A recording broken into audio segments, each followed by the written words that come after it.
here's a unit I don't see often, but I do see it once in a while. And surprisingly, it's a slim. Yeah. So it's a very small unit. That's the NAS. That's the size of my hand.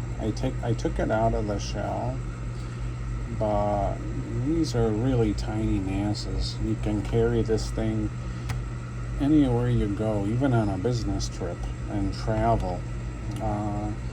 So it's a 4-disc unit. This is what it looks like disassembled. I already know what's wrong with it. These have some common problems.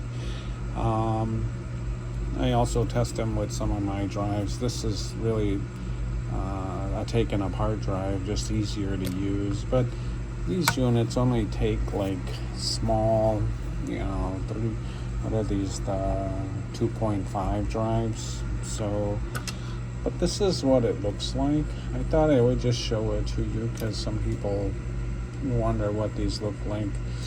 This has a fan mod in it because the fan circuits on these sometimes don't work, but it's usually the BIOS goes bad, and it's got one of those old style BIOSes in it. But that's actually not the common problem with this thing. The common problem with this guy is memory. So always the memory dies on them, so I have to put new memory chips in it. So I'll fix this one with some new memory chips. I gotta use the BGA on this one and put them in, but just to give you an idea what one looks like, because I always thought these were neat. I wish Synology made them more like this, but they make the Slim more bigger nowadays. But that's pretty cool. A tiny little NAS. In fact, the adapter is about the same size if you had like two of them stacked on top of each other.